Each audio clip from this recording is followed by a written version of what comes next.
ब्रह्मसूत्र ब्रह्मसूत्र ग्रंथ में page number है 135 और 135 पेज के ऊपर से 6 नंबर की पंक्ति एक शब्द छोड़कर आया है। ननु मिला, देखिए भाई, ननु आनंदमयस्य अवयवत्वेन ब्रह्मपुच्छं प्रतिष्ठा इति उच्यते। अन्नमयादीनाम् इव इदं पुच्छं प्रतिष्ठा इत्यादि। तत्र कथं ब्रह्मणः स्वप्रधानत्वं शक्यं विज्ञातुम्। ठीक है, तो चलिए, तो प्रसंग यह चल रहा है। तो सत्यम ज्ञानम अनंतम ब्रह्म यहाँ से आरंभ हुआ, फिर आगे जाकर जो वाक्य आया है अन्यो अंतरात्मा आनंदमय, तो यहाँ पर आनंदमय शब्द का अर्थ क्या है। तब यहाँ पर वृत्तिकार पूर्व पक्षी के रूप में है और उसका उत्तर देते हैं सिद्धांती।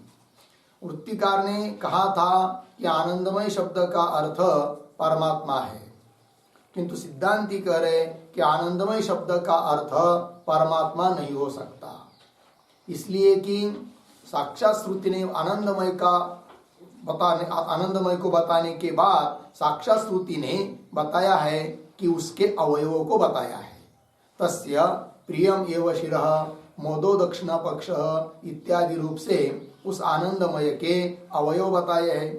यदि आनंदमय शब्द का अर्थ परमात्मा होता तो उसके अवयव श्रुति न बताती, जबकि अवयव बताए हैं और अवयव वाला परमात्मा मुख्य हो नहीं सकता, इस बात को बताया।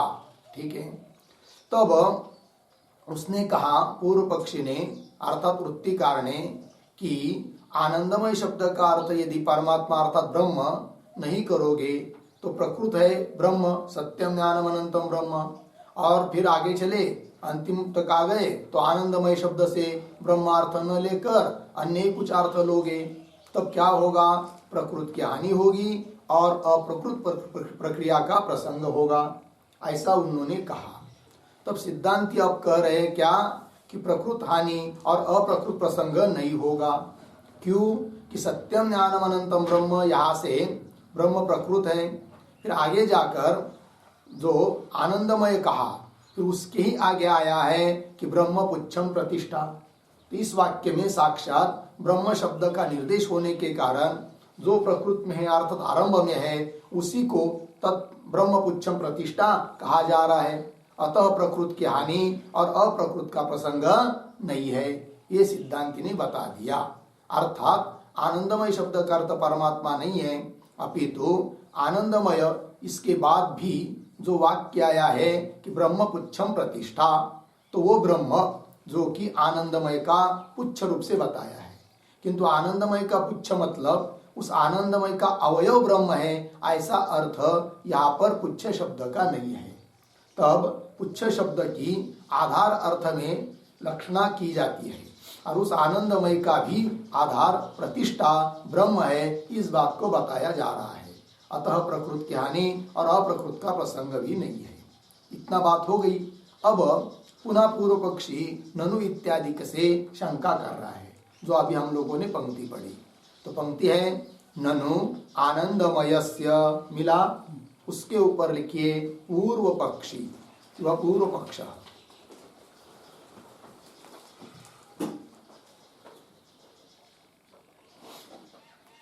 पूर्व पक्ष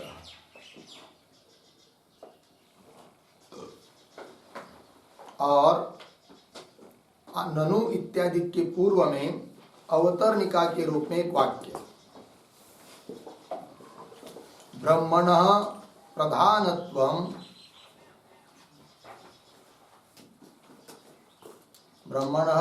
प्रधानत्वं पुच्छश्रुति विरुद्धम,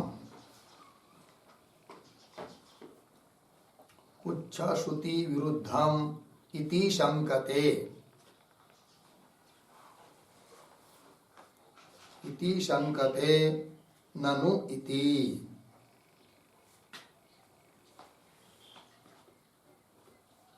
ठीक है जी। चलिए भाई, तो ब्रह्मण प्रधानत्वम, तो ब्रह्म का ही प्रधान रूप से निर्देश है, ब्रह्म का ही ध्यान कराने के लिए शास्त्र प्रवृत्त है। ठीक है, तो ब्रह्मण प्रधानत्वम, प्रधान रूप से यदि ब्रह्म का प्रतिपादन है तो पुच्छ श्रुति के साथ विरोध होगा, है कि नहीं? ऐसा कह रहा है, शंका कर रहा है कौन? पूर्व पक्षी। कैसे? तो शंका ग्रंथ को पढ़ते हैं। ननु आनंदमयस्य अवयवत्वेन ब्रह्मपुच्छम प्रतिष्ठा इति उच्यते। कैसे? अन्नमयादीनाम इव इदम पुच्छम प्रतिष्ठा इत्यादि। तत्र कथम ब्रह्मण स्वप्रधानत्वं शक्यम विज्ञातुम। यहाँ तक पूर्व पक्ष का ग्रंथ हुआ। थोड़ा अन्वय करते हैं। ननु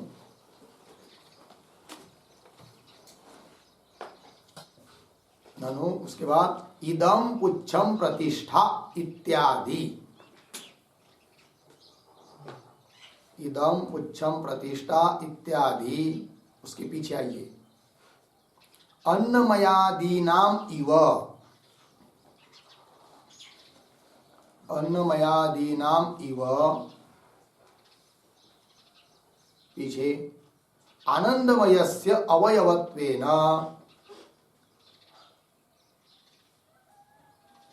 आनंदमयस्य अवयवत्वेन ब्रह्मपुच्छम प्रतिष्ठा इति उच्यते। फिर आगे, तत्र ब्रह्मणः स्वप्रधानत्वम्, आगे विज्ञातुम, पीछे कथम शक्यम। ब्रह्मणः स्वप्रधानत्वं विज्ञातुम कथम शक्यम। ठीक है, देखिए, तो पूर्व पक्षी बोल रहा है कि ननु इदम पुच्छम प्रतिष्ठा इत्यादि अन्नमयादीनाम इव, मतलब क्या? तो आनंदमय के पहले अन्नमय, प्राणमय, मनोमय, इनका सबका वर्णन हुआ है। और जहां अन्नमय का निरूपण हुआ है, विवेचन हुआ है, उसी मंत्र में अंतिम में एक वाक्य आया, इदम पुच्छम प्रतिष्ठा। अर्थात इदम पुच्छम प्रतिष्ठा इत्यादि वाक्यों से जैसे अन्नमयादिक का कुछ बताया है, अन्नमय का एक कुछ बताया, प्राणमय का, मनोमय का, अलग अलग जगह।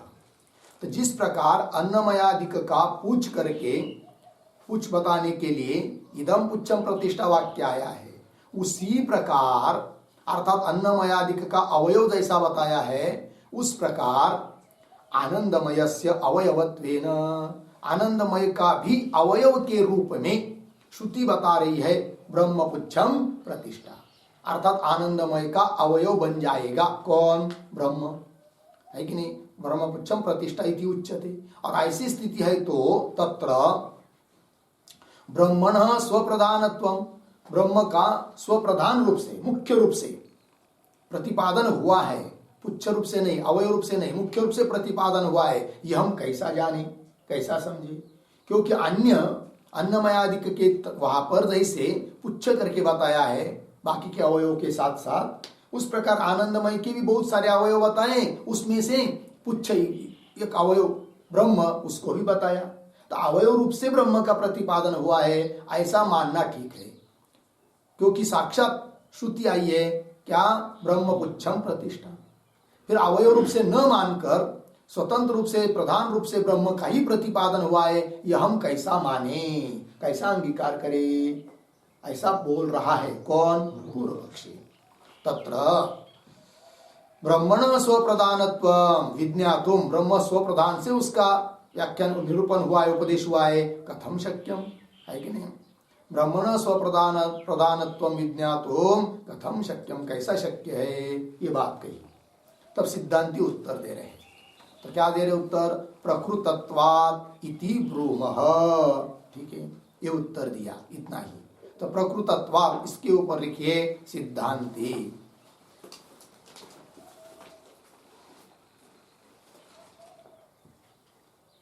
सिद्धांती क्या उत्तर दिया? प्रकृतत्वात् इति ब्रूमः। अर्थात ब्रह्म का स्वप्रधान से निर्देश है, ये हम बोलते हैं। क्यों? प्रकृत होने के कारण। प्रकृत प्रारंभ ब्रह्म से हुआ है और अंतिम में भी ब्रह्म शब्द आया है, अतः ब्रह्म का ही स्वप्रधान से निर्देश है, उपदेश है, ये हम कहते प्रकृत होने के कारण। ऐसा कहा, उत्तर दिया सिद्धांति ने पूर्व पक्षी को, प्रकृतत्वात् इति ब्रूमः। अब इस पर पुनः शंका कर रहा है कौन? पूर्व पक्षी। तो पंक्ति आ रही आगे, ननु आनंदमय इत्यादि, तो उसके ऊपर लिखिए पूर्व पक्षी। पूर्व पक्षी का ग्रंथ है,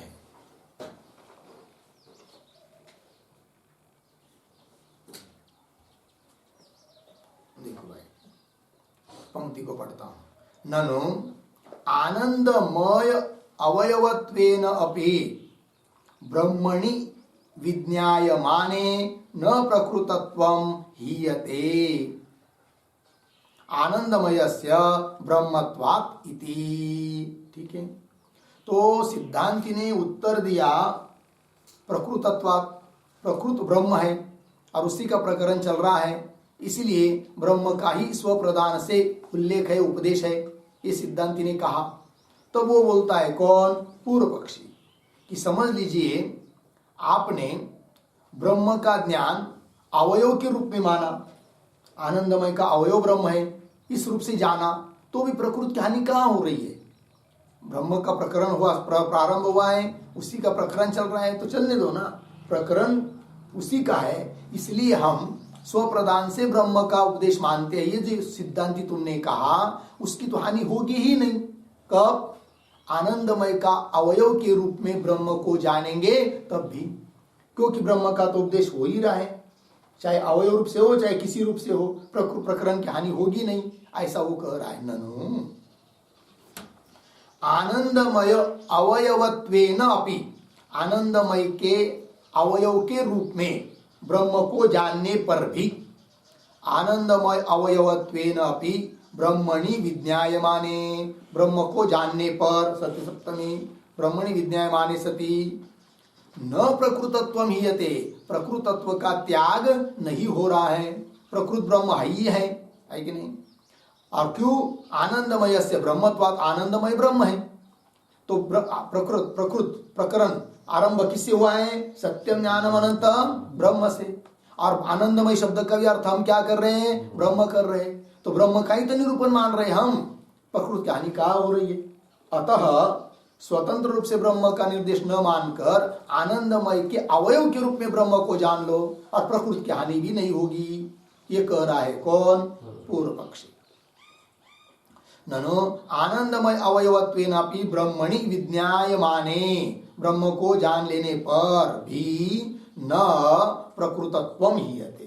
क्यों भाई? आनंदमयस्य ब्रह्मत्वात्, क्योंकि आनंदमय ही क्या है? ब्रह्म है इति। अब उसको पुनः उत्तर दे रहे सिद्धांति, आगे की पंक्ति, अत्र उच्यते, मिला, उसके ऊपर लिखिए सिद्धांति।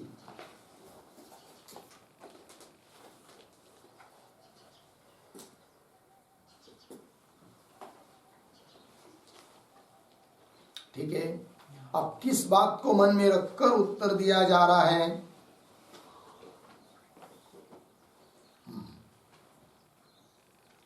ये ऊपर का इससे पहले एक शंका आई थी, स्वप्रधानत्वम शक्यम विज्ञातुम, वहां पे उन्होंने प्रधान का भी उल्लेख कर रहे हैं। प्रधान मतलब वो प्रधान नहीं लेना है, कौन सा? सांख्य के द्वारा परिकल्पित वो प्रधान नहीं, स्वप्रधान रूप से मतलब मुख्य रूप से ब्रह्म का ही प्रतिपादन कैसा हम माने, अवयव रूप से न मानकर, ये उसकी शंका थी। ठीक है ना, तो उत्तर दिया था प्रकृतत्वात् इति ब्रूमः, फिर प्रकृतत्वात् इति ब्रूमः ये उत्तर दिया। पुनः पूर्व पक्ष ने शंका की, ननु आनंदमय, मेरा हुआ ना ऊपर अभी, उसके पहले एक अवतरणिका के रूप में वाक्य लिख लीजिए, कहा ऊपर ननु के पहले, ननु के पहले क्या लिखेंगे? प्रकरणस्य अन्यथा सिद्धिम आह, प्रकरणस्य अन्यथा सिद्धिम आह ननु इति।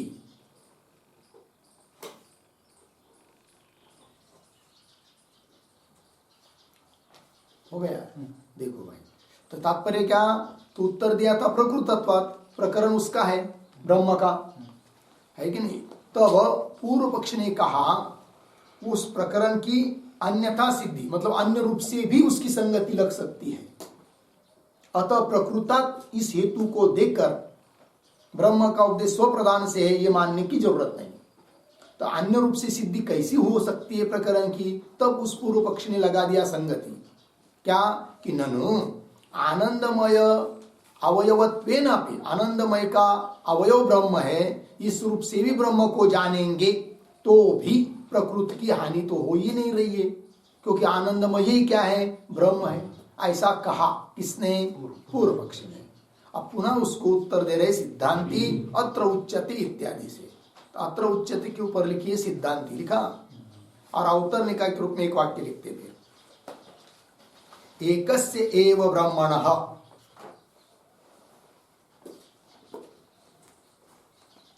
एकस्य एव ब्रह्मणः गुणत्वम्, गुणत्वम्, एकस्य एव ब्रह्मणः गुणत्वम् बराबर अप्रधानम, अर्धविराम, फिर आगे प्रधानत्वम्,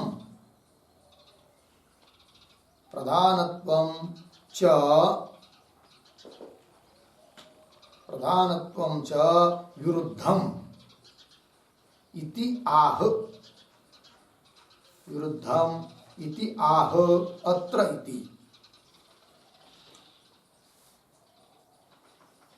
ठीक है, उत्तर दे रहे एकस्येव ब्रह्मण, एक ही ब्रह्म को गुणत्व रूप से मानना, मतलब अप्रधान रूप से मानना, और उसी को पुनः प्रधान रूप से मानना, ये बात विरुद्ध है कि नहीं।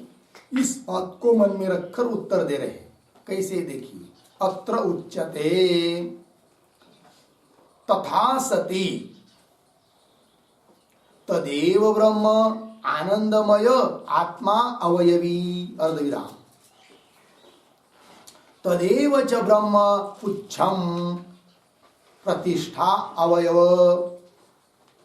इति असामंजस्यम स्यात्। ठीक है ना। देखो भाई क्या कहना चाहते हैं, तो सिद्धांती कह रहे पूर्व पक्षी को तथा सती, तथा सती का मतलब है क्या कि आपने ऊपर क्या कहा कि आनंदमय का अवयव के रूप में ब्रह्म को जाने। ऐसा यदि करते हैं तो मतलब आनंदमय का अवयव ब्रह्म है, ऐसा यदि समझेंगे तो क्या होगा, तदेव ब्रह्म, वही ब्रह्म क्या बनेगा, अवयवी, और वही बनेगा अवयव। अवयवी बनना मतलब प्रधान वही हुआ, और अवयव बनना मतलब अप्रधान हुआ। एक ही ब्रह्म को प्रधान और अप्रधान, अवयवी और अवयव, ये कहना ठीक नहीं है। अब कैसा अवयवी बनेगा और कैसा अवयव बनेगा, तो देखो, तो प्रकरण हुआ है, प्रकृत हुआ है, सत्यम ज्ञानम अनंतम ब्रह्म, फिर आनंदमय पद आया, और आनंदमय पद का अर्थ, हे पूर्व पक्षी तुम क्या कर रहे हो, ब्रह्म। आनंदमय शब्द का अर्थ क्या कर रहे, ब्रह्म, और उसका अवयव बता रहे, है कि नहीं। तो उसका अवयव कौन, ब्रह्म, क्योंकि आगे वाक्य है, क्या वाक्य है, ब्रह्म पुच्छम प्रतिष्ठा, है कि नहीं। तो आनंदमय शब्द का अर्थ यदि ब्रह्म हुआ, अर्थात वो हुआ अवयवी, है कि नहीं। और उसका अवयव कौन, ब्रह्म। तो एक बार बता रहे वो अवयव है, और एक बार बता रहे वो अवयवी है। तो ये कई ब्रह्म को अवयवी, अवयव वाला, और वही अवयव, ये कहना विरुद्ध है, युक्त युक्ति युक्त नहीं है, ये कह रहे। पंक्ति देखिए, अत्र उच्यते तथा सति तदेव ब्रह्म आनंदमय, आनंदमय आत्मा, क्योंकि आनंदमय शब्द का अर्थ आप आत्मा कर रहे, तो वो बन गया कौन, अवयवी, पद है ना। तदेव ब्रह्म आनंदमय आत्मा अवयवी, लग गया। और तदेव च ब्रह्म, वही ब्रह्म फिर क्या, अवयव, क्योंकि आगे वाक्य आया है ब्रह्म पुच्छम प्रतिष्ठा, तदेव च ब्रह्म पुच्छम प्रतिष्ठा, है नहीं, ब्रह्म पुच्छम प्रतिष्ठा। तो अवयव, तो ये अभी क्या बन गया? अवयव। और पहले क्या हुआ? अवयवी, है कि नहीं? क्योंकि अवयव यदि ब्रह्म है तो उसका अवयवी कौन हुआ फिर? आनंदमय। और आनंदमय पद का अर्थ क्या कर रहे हैं आप? ब्रह्म। अर्थात वही ब्रह्म अवयवी बन गया, और वही ब्रह्म क्या बन रहा है? अवयव बन रहा है। तो वही तदेव च ब्रह्म पुच्छम प्रतिष्ठा अवयव इति असामंजस्यम स्यात्। ये सामंजस्य नहीं है, बोलने में सुसंगतता नहीं है कि नहीं? कथन युक्तियुक्त नहीं है, ये कह रहे सिद्धांती। ठीक है ना? फिर अब प्रश्न उपस्थित हुआ कि आनंदमय शब्द और पुच्छम, ये दो शब्द अपने पास है। तो आनंदमय शब्द का अर्थ यदि ब्रह्म करते हैं तो ये कई ब्रह्म में प्रधान और अप्रधान भाव आ रहा है, वो ठीक नहीं है। और आगे आया पुच्छ शब्द। फिर पुच्छ शब्द का अर्थ यदि क्या पुच्छ करते हैं, अवयव करते हैं, तब क्या? तो देखिए, तो अन्यतर परिग्रहेतु युक्तम ब्रह्म पुच्छम प्रतिष्ठा इत्यत्र एव ब्रह्म निर्देश आश्रयित्वम। क्यों? ब्रह्म शब्द संयोगात्। ठीक है जी। तो अन्यतर परिग्रहे इस पंक्ति के पहले एक वाक्य लिखिए अवतरणिका के रूप में। तत्र विरोध निरासाय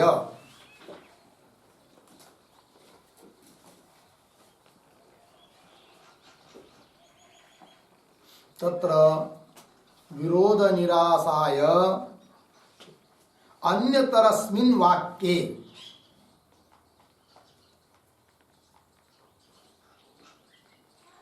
अन्यतरस्मिन् वाक्ये ब्रह्म स्वीकारे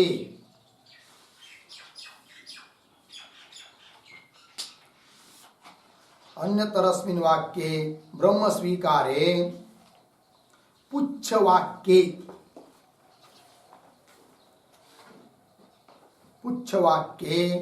ब्रह्म स्वीकार्यम।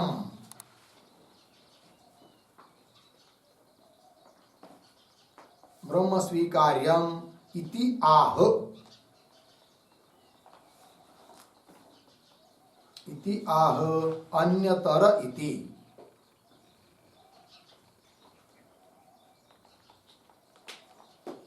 ठीक है जी। देखो भाई, अब विरोध आया, विरुद्ध हुआ बात ऊपर कहीं पहले, है कि नहीं? क्योंकि आनंदमय को अवयवी कहेंगे, ब्रह्म कहेंगे तो अवयवी, और वही अवयव बन रहा है, तो विरुद्ध बात हो रही है। तो उस विरोध का निराश करने के लिए अब क्या करना पड़ेगा? आनंदमय शब्द का अर्थ ब्रह्म नहीं करना पड़ेगा, तब तो विरोध नहीं होगा। किंतु पूर्व पक्षी कहता है नहीं, आनंदमय शब्द का अर्थ ब्रह्म करो। तब आनंदमय शब्द का अर्थ ब्रह्म करेंगे तो आगे तो क्या? ब्रह्म पुच्छम प्रतिष्ठा, यहाँ पर पुछ करके और कुछ बताना पड़ेगा, ब्रह्म शब्द से ब्रह्म नहीं लेना पड़ेगा। तब तो कुछ लगेगा बात, क्यों? है कि नहीं? विरोध नहीं होगा। क्यों? आनंदमय शब्द का अर्थ ब्रह्म न करके ब्रह्म पुच्छम प्रतिष्ठा इस वाक्य में आया हुआ पद जो ब्रह्म, उसका ही अर्थ ब्रह्म शब्द का अर्थ ब्रह्म ही लेना पड़ेगा। दो वाक्य अपने पास है, आनंदमय एक और ब्रह्म पुच्छम प्रतिष्ठा। तब इन दोनों में से किस वाक्य में ब्रह्म लेंगे, है कि नहीं? तो पूर्व पक्षी कहता है आनंदमय शब्द का अर्थ ब्रह्म करेंगे, और सिद्धांती कहते नहीं, तो ब्रह्म पुच्छम प्रतिष्ठा यहां पर जो ब्रह्म शब्द आया है उसका ही अर्थ मुख्य ब्रह्म है। ये बात हुई। तो अन्यतर दोनों में से किसी एक में ब्रह्म करेंगे तो कुछ संगति लग सकती है, दोनों जगह ब्रह्म करेंगे तो विरोध होगा। क्या विरोध होगा? एक ही ब्रह्म में अवयवी और अवयवता आएगी। कब? यदि आनंदमय शब्द का अर्थ यदि ब्रह्म करते हैं तब एक वाक्य में ब्रह्म लेना है। तो किस वाक्य में लेना है फिर? तब सिद्धांती कह रहे हैं तो आनंदमय शब्द का अर्थ ब्रह्म न करके ब्रह्म पुच्छम प्रतिष्ठा इस वाक्य में जो ब्रह्म का उल्लेख हुआ है तो उसी वाक्य में ब्रह्म शब्द समझेंगे, और ब्रह्म शब्द का अर्थ ब्रह्म ही है। फिर पुच्छ शब्द की क्या करेंगे? तो उसकी लक्षणा करेंगे, वो आगे कह रहे हैं। पंक्ति देखिए, अन्यतर परिग्रहे। ठीक है, अन्यतर परिग्रह मतलब क्या? दोनों में से किसी एक वाक्य में ही ब्रह्म समझना पड़ेगा। तो आनंदमय, तो पूर्व पक्षी कहता है आनंदमय को ब्रह्म समझो, किंतु आनंदमय को ब्रह्म समझने में विरोध आता है, अतः आनंदमय को ब्रह्म नहीं समझेंगे। और एक वाक्य में कहना है तो फिर ब्रह्म पुच्छम प्रतिष्ठा, इस वाक्य में ही ब्रह्म समझेंगे ये कहना। तो वही कह रहे अन्यतर परिग्रहेतु, दोनों में से एक को ही एक में ही ब्रह्म समझना है तो युक्तम, युक्ति युक्त यही बात है कि ब्रह्म पुच्छम प्रतिष्ठा इत्यत्र एव, इस वाक्य में ही ब्रह्म निर्देश, ब्रह्म का निर्देश है। किस वाक्य में? ब्रह्म पुच्छम प्रतिष्ठा, इस वाक्य में ही ब्रह्म का निर्देश है, ये कहना उचित है। ब्रह्म निर्देश आश्रयितोम, ठीक है ना? क्यों? आनंद शब्द संयोगात, क्यों ब्रह्म शब्द संयोगात, क्योंकि उस वाक्य में ब्रह्म शब्द का संयोग है। किस वाक्य में? ब्रह्म पुच्छम प्रतिष्ठा, इस वाक्य में।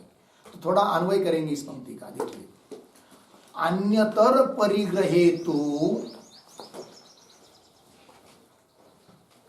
अन्यतर परिग्रहेतु, आगे एक शब्द छोड़कर, ब्रह्म पुच्छम प्रतिष्ठा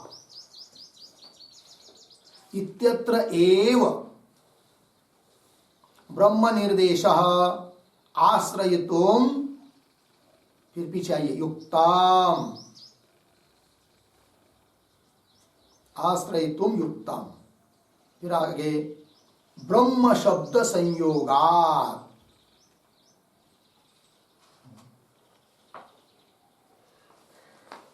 ठीक अर्थ देखिए भाई।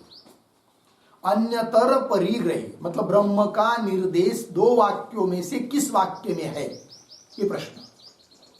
तब अन्यतर का ही परिग्रह करना है, तो ब्रह्म पुच्छम प्रतिष्ठा इस वाक्य में ही ब्रह्म का निर्देश है, ये मानना युक्ति युक्त है। कौन कह रहे? सिद्धांती। और ब्रह्म का निर्देश किस वाक्य से मानना युक्ति युक्त नहीं है? आनंदमय। इस वाक्य से ब्रह्म का निर्देश मानना युक्ति युक्त नहीं है, क्योंकि विरोध आता है। ऊपर बताया विरोध, अवयवी अवयवी अवयवी में आ रहे हैं, विरोध आ रहा है। तो देखिए भाई, अन्यतर परिग्रहे तो ब्रह्म पुच्छम प्रतिष्ठा इत्यत्र एव, मतलब इस वाक्य में ही ब्रह्म निर्देश, इस वाक्य में ही ब्रह्म का निर्देश हुआ है। ब्रह्म निर्देश आश्रयितुम, ब्रह्म का निर्देश है, यह कहना युक्तम युक्ति युक्त है। क्यों?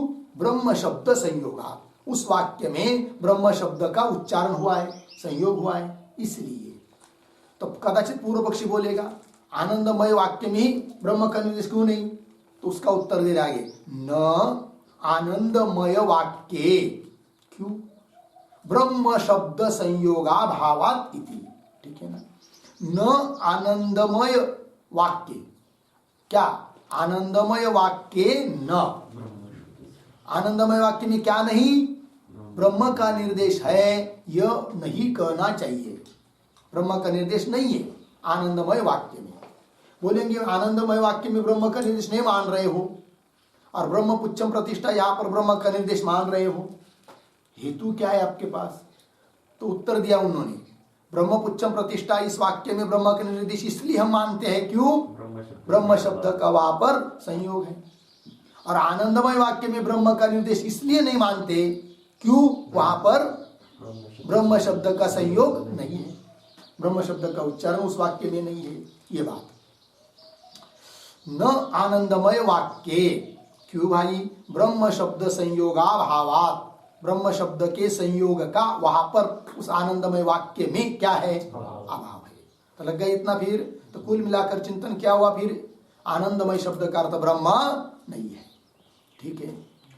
फिर प्रकृति की भी हानि नहीं है, जिसका प्रकरण हुआ है चालू, वही तत् ब्रह्म पुच्छम प्रतिष्ठा, इसमें ब्रह्म का निर्देश हुआ है कि नहीं? सत्यम ज्ञानम अनंतम ब्रह्म, यहाँ पर ब्रह्म का निर्देश है प्रकृति में, प्रारंभ में, और अंतिम में भी ब्रह्म पुच्छम प्रतिष्ठा, यहाँ पर भी ब्रह्म का निर्देश है। इतनी बात लग गई। अब पूर्व पक्षी बोलेगा फिर पुच्छ शब्द का क्या करेंगे? तो आनंदमय का पुच्छ बताया है, आनंदमय का अवयव बताया है ब्रह्म को, इसका क्या करेंगे? तो उसकी भी संगति लगाएंगे। देखिए आगे, अपीच, मिला पंक्ति, अपीच ब्रह्म पुच्छम प्रतिष्ठा इति उक्त्वा इदम उच्यते, ठीक है ना? और एक बात कह रहे पहले, है कि नहीं? लक्षणा तो बाद में करेंगे पुच्छ शब्द की, किंतु एक बात और बता रहे हैं क्या, कि ब्रह्मपुच्छम प्रतिष्ठा इस वाक्य में ब्रह्म का ही निर्देश है। वो इसलिए भी मानना चाहिए क्योंकि शेष वाक्य में भी ब्रह्म का निर्देश हुआ है, उसके आगे वाले वाक्य में भी ब्रह्म ही बताया है। वो कौन वाक्य है, वो आ रहा है आगे, तदपि एष श्लोक इत्यादि। तो अपि च ये पंक्ति, तो अपि च पंक्ति के पहले एक वाक्य लिखिए, वाक्य शेषात् अपि,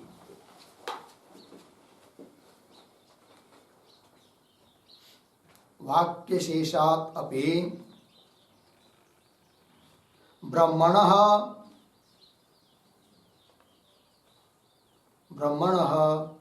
स्वप्रधानत्वं सिद्ध्यति।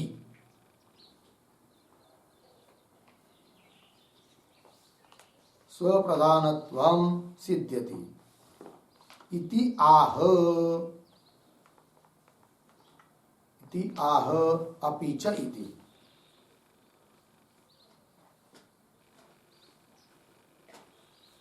ठीक है, तो अर्थ क्या हुआ, वाक्य शेष वाक्य से भी ये निश्चय हो जाता है क्या, कि ब्रह्म का स्वप्रधान रूप से ही प्रतिपादन है, स्वप्रधानत्वं सिद्ध्यति। वो कैसे, उसको दे रहे अपि च इत्यादि पंक्ति से। तो पंक्ति देखिए, अपि च ब्रह्मपुच्छम प्रतिष्ठा, ये कहा श्रुति ने, इति उक्त्वा, ऐसा कहकर फिर आगे और एक दूसरा वाक्य आता है जिसको कहेंगे हम वाक्य शेष, अर्थात इस वाक्य के अर्थों को पूर्ण करने के लिए और एक वाक्य आया है श्रुति में, जिससे स्पष्ट हो जाता है कि ब्रह्मपुच्छम प्रतिष्ठा यहाँ पर ब्रह्म का ही निर्देश है और स्वप्रधान रूप से ही ब्रह्म का निर्देश है करके, उपदेश है करके। देखिए, अपि च ब्रह्मपुच्छम प्रतिष्ठा इति उक्त्वा, ये कहकर इदम उच्यते, ये कहा है श्रुति ने। क्या कहा है भाई, तो तदपि एष श्लोकः भवति असन एव स भवति असद ब्रह्म इति वेद चेत् अस्ति ब्रह्म इति चेद वेद संतम एनम ततो विदुः इति। तैत्तरीय उपनिषद 2:6। ठीक है, तो क्या अर्थ है इस श्लोक का, अर्थ इस मंत्र का, तो पहले उसको देखते हैं, फिर उस मंत्र के द्वारा कैसी स्वप्रधानता सिद्ध हो जाती है वो आगे के वाक्य में भगवान भाष्यकार कहेंगे। तो देखिए भाई, पहले पदच्छेद करता हूं इस मंत्र के शब्दों का। तद अपि एषः श्लोकः भवति असत् एव सः भवति असत् ब्रह्म इति वेद चेत्, ये पूर्वार्ध हुआ। आगे, अस्ति ब्रह्म इति चेत् वेद संतम एनम ततः विदुः इति हो गया। तो पहले पूर्वार्ध का अन्वय कर लेते हैं। तो देखिए, तद एषः श्लोकः अपि, एषः श्लोकः उसके पीछे है अपि भवति, पहला पाद हुआ, तद एषः श्लोकः अपि भवति। आगे चलिए, ब्रह्म असत्, ब्रह्म असत् इति वेद चेत्, इति वेद चेत्, पीछे स असत् एव भवति, स असन एव भवति। ये हुआ पूर्वार्ध का अन्वय। अब उत्तरार्ध का अन्वय देखिए, ब्रह्म अस्ति, ब्रह्म अस्ति इति वेद चेत्, इति वेद चेत्। आगे, एनाम ततः, ततः एनाम, ततः एनाम संताम विदुः इति। अर्थ देखिए, तो इस श्लोक के प्रथम शब्द है जो तद, तद का अर्थ लिखिए तद बराबर तत्र, तत् बराबर तत्र, तत् का अर्थ है। तत् बराबर तत्र, बराबर ब्रह्मणि, तत्र का भी अर्थ करेंगे ब्रह्मणि। अब श्लोक का अर्थ देखिए, तत् मतलब उस ब्रह्म में, ब्रह्मणि ब्रह्म के बारे में, एषः श्लोकः अपि भवति। श्लोक शब्द का अर्थ लिखिए मंत्र।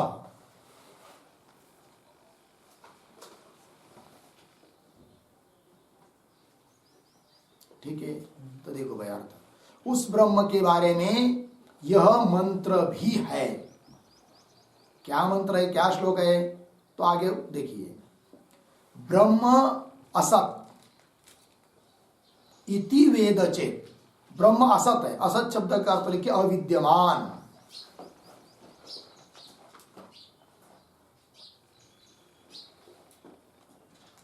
अविद्यमान हो गया। देखिए अर्थ, ब्रह्म असत इति वेद चेत, मतलब जो कोई व्यक्ति ब्रह्म को असत रूप से जानता है, अविद्यमान है ही नहीं, वंद्यापुत्र की तरह, ऐसा यदि कोई समझता है ब्रह्म को, तो क्या होगा, तो सह असत एव भवति, स असन एव भवति। ऐसा जानने वाला स्वयं ही क्या हो जाता है, असत हो जाता है, क्योंकि स्वयं ही ब्रह्म है और ब्रह्म को असन कह रहा है, तो असत हो जाता है, ये कहना। फिर आगे इसके विरुद्ध उत्तरार्ध में, ब्रह्म अस्ति इति वेद चेत, और ब्रह्म अस्ति, अस्ति मतलब विद्यमान, ब्रह्म है, इस रूप से जो ब्रह्म को जानता है, तब ऐसे जानने वाले को विद्वान लोग, ज्ञानी लोग क्या कहते भाई, तो वो दिया आगे, ततः एनम मतलब ब्रह्म है, वो मैं ही हूं, इस प्रकार से जानने वाले को एनम संतम विदुः, मतलब ये ब्रह्म भाव को प्राप्त हो गया, ऐसा ज्ञानी लोग बोलते हैं, समझते हैं। ठीक है जी, ये बात बताई। तो ये हुआ ना मंत्र का अर्थ। तो यहां पर जो अंतिम में आया है, एनम संतम ततः एनम संतम विदुः, उस पर लिखिए एक वाक्य और अर्थ लिखिए, एनम प्रतीक, एनम बराबर ब्रह्म अस्ति इति वेत्तारम,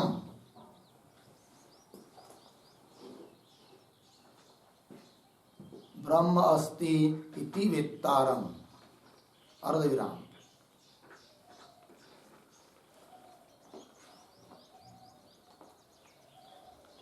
ज्ञानिनः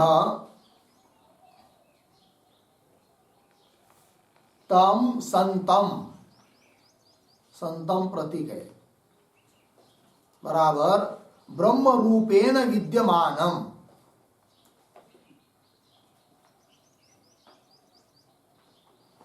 ब्रह्म रूपेण विद्यमानम विदुः।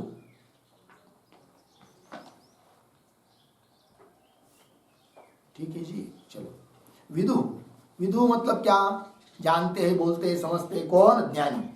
किसको क्या समझते हैं, कि एनम मतलब ब्रह्म अस्तित्व वेत्तारम, ब्रह्म है, वो ब्रह्म मैं हूं, ऐसे जो जानने वाला है उसको तम, उसको ज्ञानी लोग क्या समझते हैं, संतम, संत समझते। संत मतलब ब्रह्म रूपेण विद्यमान, ब्रह्म रूप से विद्यमान है, ब्रह्म ही बन गया, ब्रह्म भाव को प्राप्त हुआ, ऐसे ज्ञानी लोग बोलते हैं। हो गया इतना। तो ये श्लोक दिया, ये मंत्र दिया, तो इस मंत्र से क्या सिद्ध हुआ, तो आगे देखिए भाष्य की पंक्ति को, अस्मिन् च श्लोके, श्लोके अर्थात मंत्रे, अस्मिन् च श्लोके अननुकृष्य अपि आनंदमयम ब्रह्मण एव भावाभाव वेदनयोः गुण दोषाभिधानात् गम्यते, क्या, ब्रह्मपुच्छम प्रतिष्ठा इत्यत्र ब्रह्मण एव स्वप्रधानत्वम इति। ठीक है ना, तो ब्रह्म की स्वप्रधानता को सिद्ध कर रहे हैं, है कि नहीं। देखो भाई, तो पुनः देखिए इस पंक्ति को, अस्मिन, थोड़ा अन्वय करेंगे, अस्मिन च श्लोके,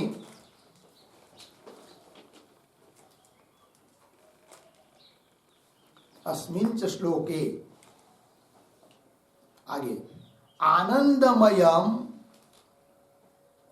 पीछे अननुकृष्य, अननुकृष्य, फिर आगे ब्रह्मण एव भावाभाव वेदनयोः गुण दोषाभिधानात्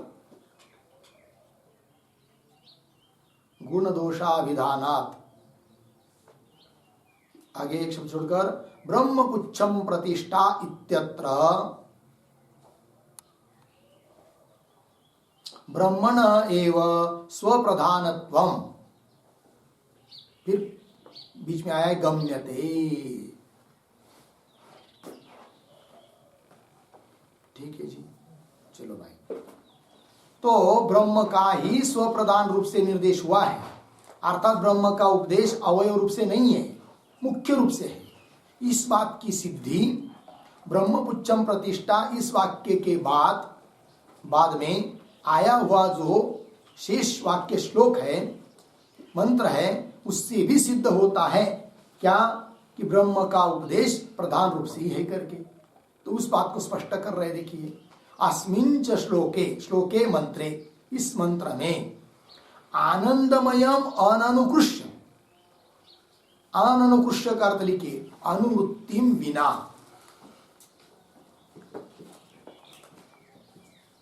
अननुकृष्य बराबर अनुवृत्तिम विना।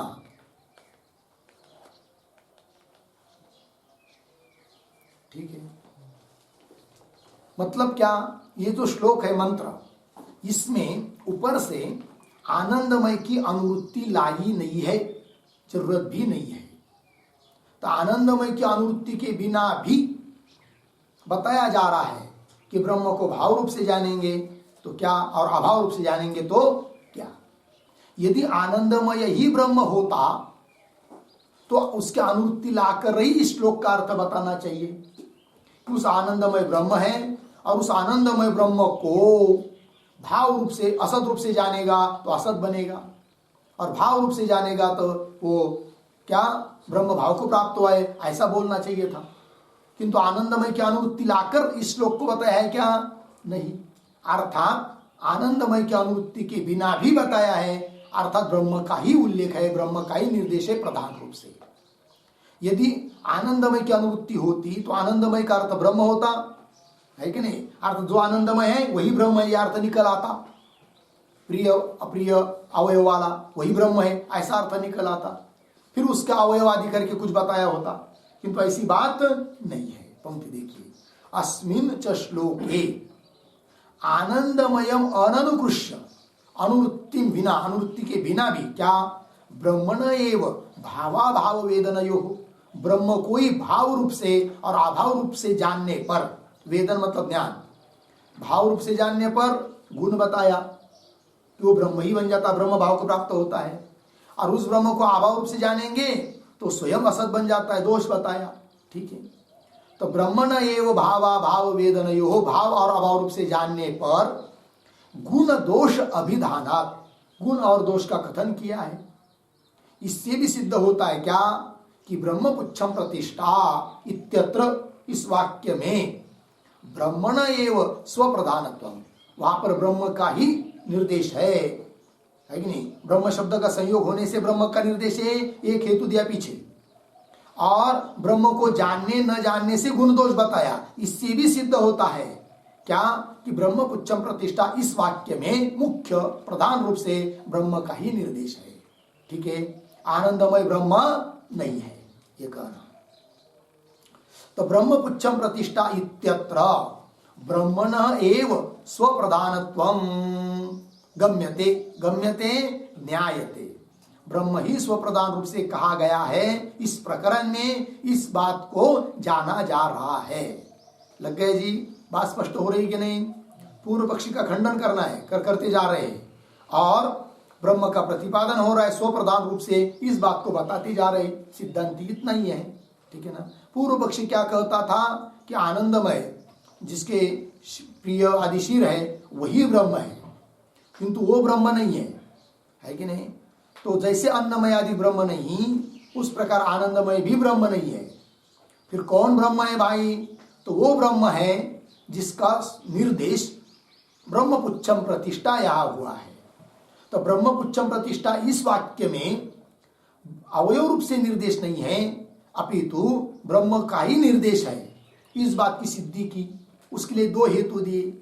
एक तो उस वाक्य में ब्रह्म शब्द का संयोग है, दूसरी बात ब्रह्मपुच्छम प्रतिष्ठा इसके बाद में आया हुआ जो श्लोक अर्थात मंत्र है, उससे भी ब्रह्म को जानने और न जानने से गुण दोष बताए हैं।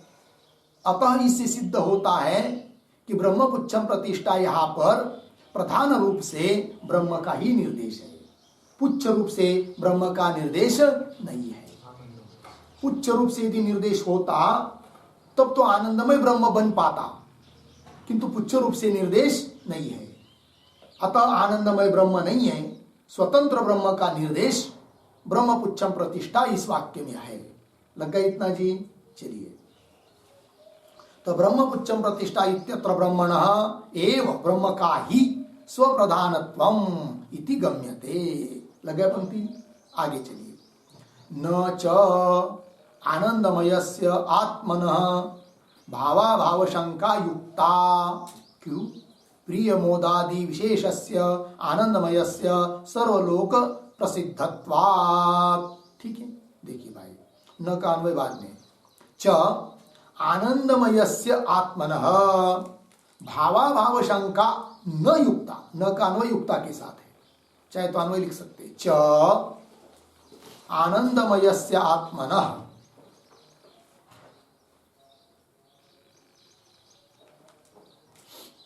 आनंदमयस्य आत्मनः भावाभाव शंका न युक्ता। क्यों? आगे सरल। प्रिय मोदादि विशेषस्य आनंदमयस्य सर्वलोक प्रसिद्धत्वात्। ठीक है जी, देखो भाई, च और क्या? तो आनंदमयस्य भावाभाव शंका न युक्ता, मतलब क्या? ये जो श्लोक पढ़ा है बीच में मंत्र है कि नहीं, तो उसमें क्या बताया है कि असद ब्रह्म इति वेद चेत असद एव असन एव स भवति, ये कहा है। ठीक है ना? अब यदि कोई करेगा, ऐसे अर्थ करेगा कि असद ब्रह्म मतलब आनंदमय ब्रह्म, तो आनंदमय रूप भाव रूप से अभाव रूप से जानेगा तो वह अभाव रूप बन जाएगा, और उस आनंदमय रूप ब्रह्म को भाव रूप से जानेगा तो वह ब्रह्म भाव को प्राप्त होगा। ऐसी शंका करना उचित नहीं है। ठीक है, अर्थात आनंदमय के बारे में भाव रूप से अभाव रूप से जानना, उसके लिए गुण दोष, ये कहना ठीक नहीं है, क्योंकि सर्वलोक प्रसिद्ध है क्या? कि आनंदमय अवयव वाला है, और जो अवयव वाला है वह ब्रह्म नहीं हो सकता। ठीक है, तो आनंदमय एक क्या है? एक जीव ही है, ब्रह्म नहीं, ये कहना। न च आनंदमयस्य आत्मनः, आनंदमय आत्मा को भाव अभाव शंका, उसको भाव रूप से जानना, अभाव रूप से जानेगा तो गुण दोष, ऐसी शंका करना उचित नहीं है। भावा शंका न युक्ता। क्यों भाई? तो कारण बता रहे, प्रिय मोदादि विशेषस्य आनंदमयस्य सर्वलोक प्रसिद्धत्वात्। प्रिय मोद प्रमोद इत्यादि रूप से आनंदमय सभी लोगों में प्रसिद्ध है। आनंदमय उसको ही कहते जिसके प्रिय मोद प्रमोद आदि क्या है? अवयव है। अतः उस आनंदमय के बारे में भावाभाव की शंका, मतलब उसको भाव रूप से जानेंगे तो ब्रह्म बनेगा, उसको अभाव रूप से जानेंगे तो असत बनेगा, ऐसा शंका करना ठीक नहीं है। अर्थात आनंदमय शब्द का अर्थ परमात्मा नहीं है। लग गया जी? चलिए, होगा ना इतना? ये बताया सिद्धांति ने पूर्व पक्षी को। अब पुनः पूर्व पक्षी आ रहा है। ठीक है, तो अलग अलग हेतु, अलग अलग युक्ति देकर ये सब बात चल रही है, उसको अलग अलग कर लेना चाहिए। ठीक है जी, चिंतन करते समय नोट कर सकते हैं। आगे चलिए फिर, कथम पुनः, बिला पंक्ति, तो कथम पुनः के ऊपर लिखिए पूर्व पक्ष।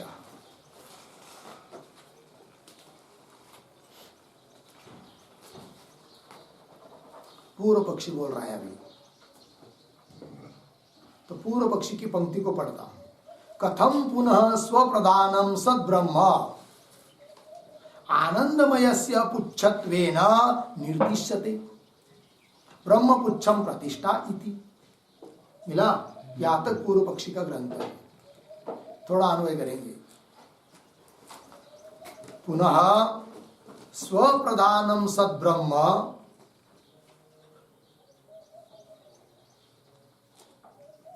स्वप्रधानम सद्ब्रह्म आनंदमयस्य पुच्छत्वेन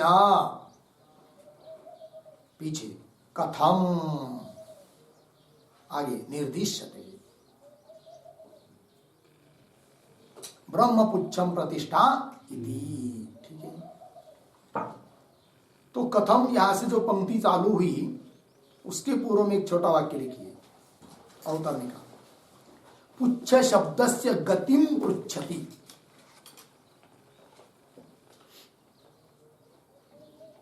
पुच्छ शब्दस्य गतिम पृच्छति कथम इति।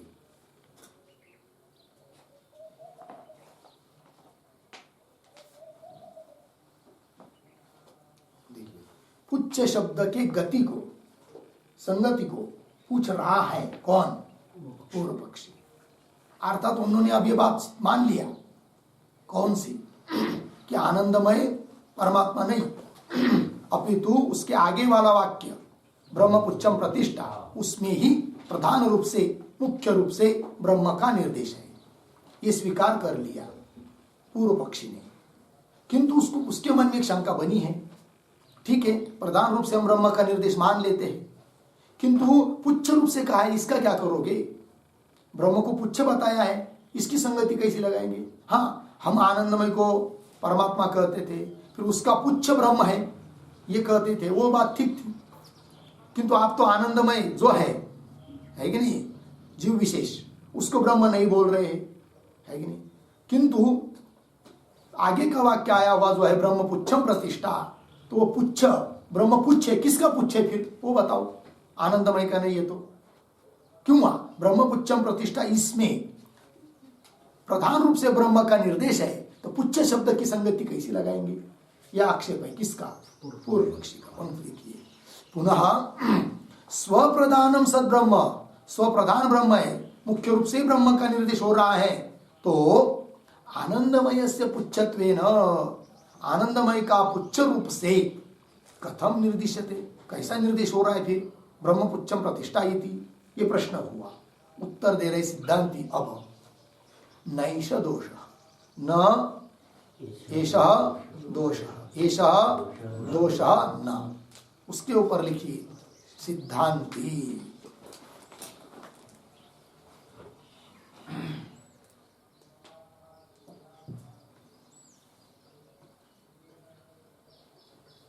देखो भैया, नैष दोष, ये कोई दोष नहीं है। क्यों? पुच्छवत् पुच्छम, प्रतिष्ठा, प्रतिष्ठा का अर्थ कर रहे परायणम, एक नीडम, लौकिकस्य आनंद जातस्य ब्रह्मानंद इति एतत् अनेन विवक्षते न अवयवत्वम। क्यों? और श्रुति का प्रमाण, एतस्य एव आनंदस्य अन्यानि भूतानि मात्रां उपजीवन्ति इति श्रुत्यंतरात्। ठीक है जी, तो देखिए थोड़ा सा, नैष दोष, क्यों? पुच्छवत् पुच्छम मिला, तो पुच्छवत् पुच्छम, इसके बाद कैसा पढ़ते देखिए थोड़ा सा।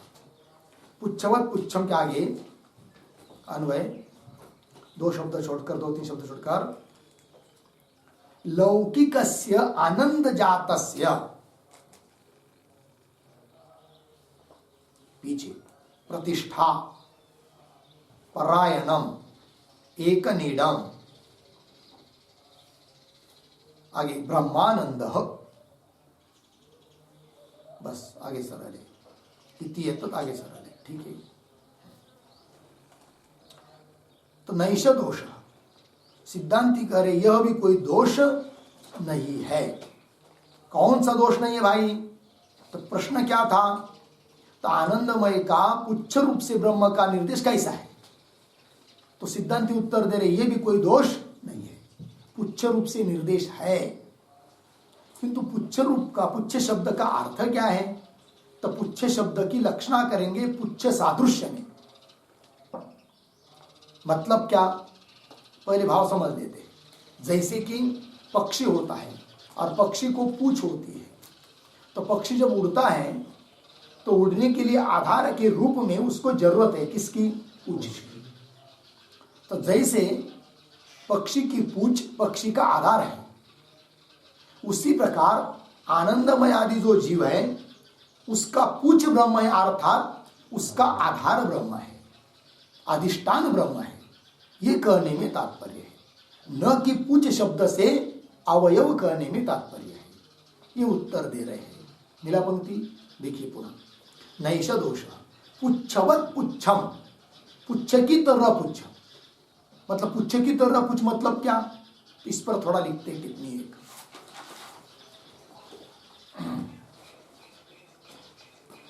लिखते हैं आनंदमयस्य,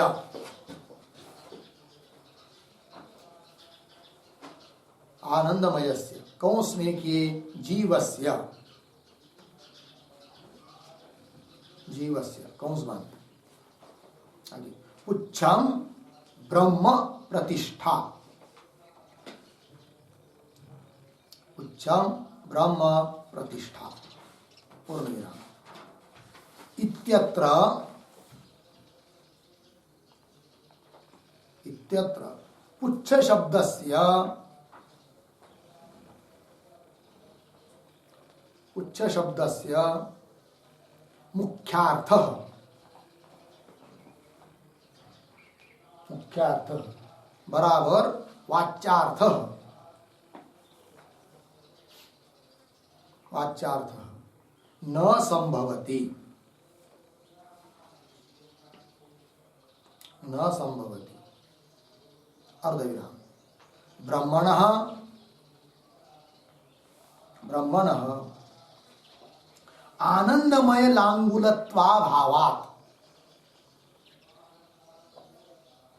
आनंदमय लांगुलत्वाभावात्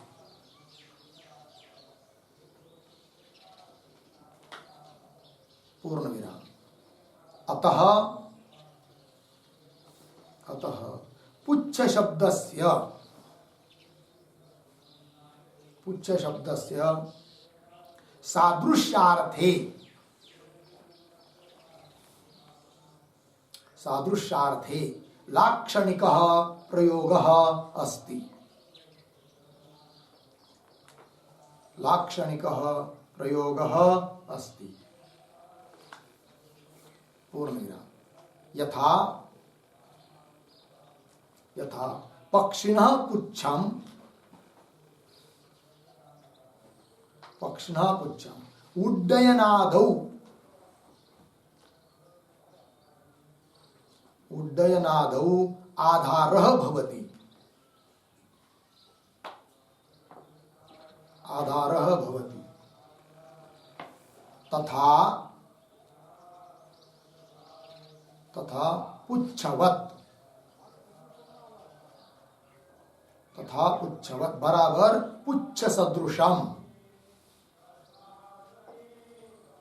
पुच्छ सदृशम ब्रह्म पुच्छम,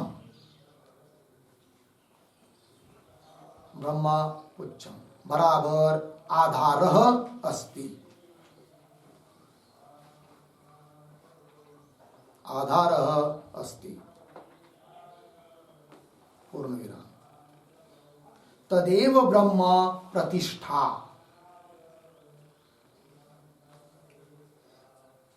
तदेव ब्रह्म प्रतिष्ठा बराबर वास स्थानम,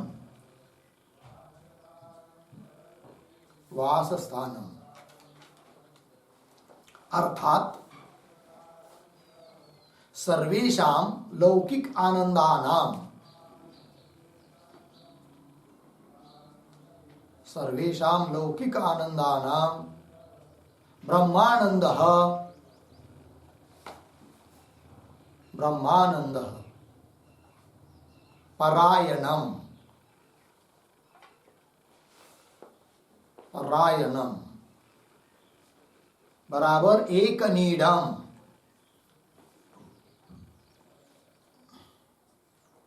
एक नीडम बराबर एकम मुख्यम नीडम, एकम मुख्यम नीडम बराबर अधिष्ठानम।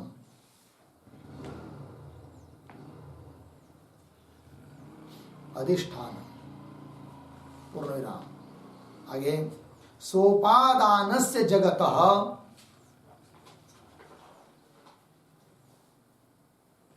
सोपादानस्य जगतः अधिष्ठानम ब्रह्म एव।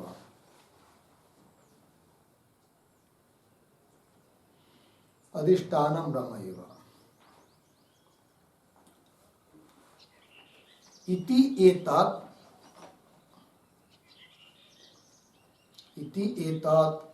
पुच्छ शब्देन विवक्षते।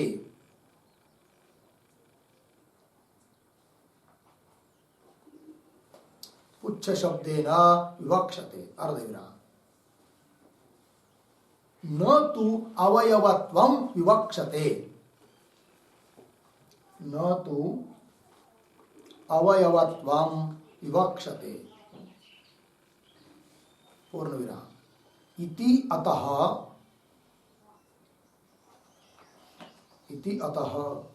स्वप्रधानं सद्ब्रह्म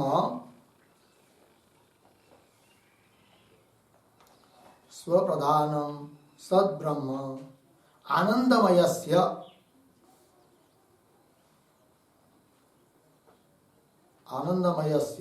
पुच्छत्वेन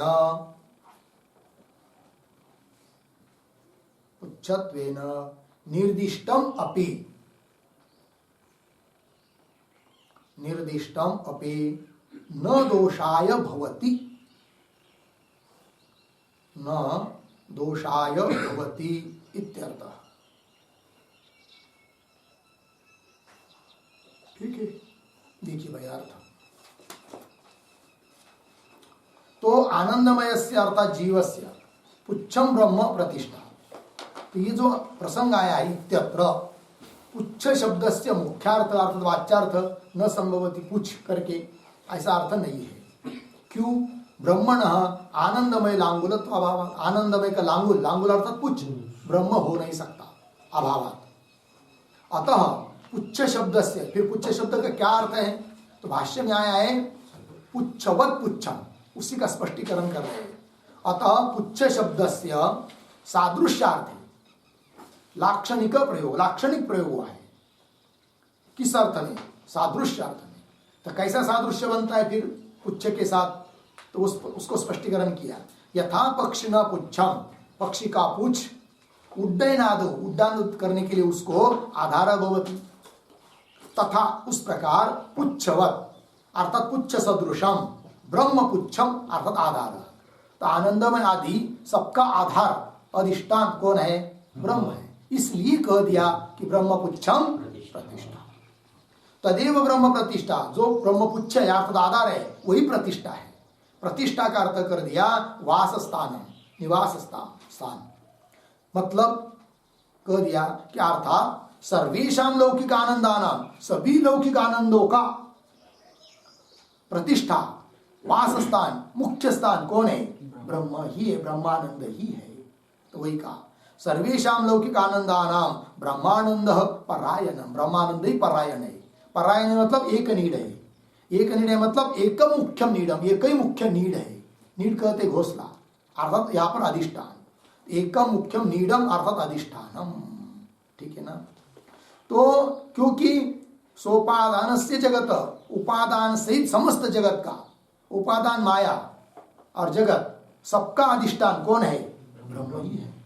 इति एतत् पुच्छ शब्देन विवक्षते। तो पुच्छ शब्द से क्या विवक्षा हुई? फिर आधार बताने की विवक्षा है, आधार कहने की विवक्षा है, कहने की इच्छा है, आधार कहने की इच्छा है। न तो अवयवत्व विवक्षते, अवयव कहने का अभिप्राय नहीं है। इति अतः इसलिए स्वप्रधानम सद्ब्रह्म, स्वप्रधान ऐसा ब्रह्म आनंदमयस्य पुच्छत्वेन निर्दिष्टमपि, आनंदमय का पुच्छ रूप से निर्देश हुआ है तो भी वो दोषावह नहीं है, क्योंकि पुच्छ शब्द का अर्थ अवयव नहीं है, आधार अर्थ है। आनंदमयस्य पुच्छत्वेन निर्दिष्टमपि न दोषाय भवति इत्यर्थः। लग गया पंक्ति? चलिए अब मूल भाष्य में। न एष दोषः पुच्छवत पुच्छम। ठीक है, आगे इसका अर्थ होगा ना स्पष्ट? आगे क्या है आगे कि अन्वय के अनुसार लौकिकस्य आनंद जातस्य, समस्त लौकिक आनंद जितने भी है विषय आदि से प्राप्त होने वाले आनंद, सुषुप्ति आदि का आनंद, सभी आनंद जातस्य प्रतिष्ठा, सभी आनंदों की प्रतिष्ठा अर्थात परायण अर्थात एक नीड अर्थात अधिष्ठान कौन है भाई? ब्रह्मानंद, ब्रह्मानंद ही है। इति तत् अनेन विवक्षते, यह बात अनेन विवक्षते, अनेन, अनेन मतलब क्या? अनेन शब्द का अर्थ लिखिए अनेन पुच्छ शब्द प्रयोगेन, अनेन बराबर पुच्छ शब्द प्रयोगेन, पुच्छ शब्द का प्रयोग करके इस बात की विवक्षा हुई है। विवक्षा मतलब कहने की इच्छा, कहा है। और किस बात की विवक्षा नहीं है? आगे का न अवयवत्व, अवयव कहने की विवक्षा नहीं है। लग गया इतना? बोलेंगे भाई सभी आनंदों का क्या परायण नीड अधिष्ठान ब्रह्मानंद ही है, इसके लिए कोई प्रमाण है आपके पास? तो बोल रहे है, वो प्रमाण दे रहे एतस्य एव आनंदस्य अन्यानि भूतानि मात्राम उपजीवन्ति। एतस्य एव आनंदस्य, ये जो ब्रह्मानंद है, ब्रह्म रूप आनंद स्वरूप ब्रह्म है, उसकी मात्रा को लेकर, अंश को लेकर, थोड़े थोड़े आनंद को लेकर ही सभी प्राणी मात्र जीवित है, जी रहे हैं। एतस्य एव आनंदस्य अन्यानि भूतानि मात्राम उपजीवन्ति, ठीक है ना? इस आनंद के अंश को लेकर ही अन्य सभी प्राणी जीवित रहते हैं। लग गया अर्थ? मतलब अविद्या द्वारा प्रस्तुत प्राप्त जो इंद्रिया आदि के द्वारा प्राप्त जो विषय आदि का आनंद है, उन सभी आनंदों का मूल स्रोत यदि कहा है तो कौन है? ब्रह्मानंद है। अतः ब्रह्मानंद को पूछ कर दिया, ब्रह्म को पूछ कर दिया, क्योंकि वो सबका अधिष्ठान है, आधार है, नीड है, इसलिए। चलिए इति श्रुत्यंतराज लगा इतना? तो चलिए, तो कुल मिलाकर क्या चिंतन हुआ यहाँ तक कि ब्रह्म का निर्देश स्वप्रधान रूप से है, अवयव रूप से नहीं है, और आनंदमय शब्द का अर्थ ब्रह्म नहीं है। और ब्रह्म पुच्छम प्रतिष्ठा, यहाँ पर स्वतंत्र रूप से ब्रह्म का, स्वप्रधान रूप से ब्रह्म का निर्देश हुआ है, और पुच्छ शब्द की संगति भी लगा दी। लगा इतना अर्थ? और कुछ बात कह रहे हैं, क्या कह रहे हैं? तो देखिए, अपिच आनंदमयस्य ब्रह्मत्वे, यदि आनंदमय को ब्रह्म मानेंगे तो होगा क्या? तो आनंदमय कौन है? प्रिय अप्रिय इत्यादि अवयव वाला है, अर्थात सगुण है, तो सगुण ब्रह्म का निर्देश मानना पड़ेगा, यह भी आपत्ति आएगी। देखिए भाई, अपिच आनंदमयस्य ब्रह्मत्वे प्रियादि अवयवत्वेन, उस आनंदमय के प्रियादि अवयव होने के कारण सविशेषम ब्रह्म अभ्युपगंतव्यम, सविशेष ब्रह्म का स्वीकार करना पड़ेगा। सविशेष, सविशेष का मतलब है सगुण, सगुण ब्रह्म मानना पड़ेगा, उसका निर्देश मानना पड़ेगा, जबकि वो संभव नहीं है। क्यों? आगे निर्विशेषम तो ब्रह्म वाक्य शेषे श्रूयते, तू वाक्य शेषे निर्विशेषम ब्रह्म श्रूयते, क्योंकि वाक्य शेष में निर्विशेष ब्रह्म बताया है कि नहीं? इसलिए आनंदमय को ब्रह्म कहना ठीक नहीं तो सगुण ब्रह्म का ग्रहण करना पड़ेगा, तब वाक्य शेष के साथ, शेष वाक्य के साथ विरोध आएगा। तो कौन वो वाक्य शेष है और क्या कहा है उसमें, इस सभी बातों का चिंतन हम लोग कल ही करते हैं। अपीच यहाँ से आगे विचार पुनः करेंगे कल से। ओम पूर्णमदः पूर्णमिदं पूर्णात् पूर्णमुदच्यते पूर्णस्य पूर्णमादाय पूर्णमेवावशिष्यते। ओम शांति शांति शांति।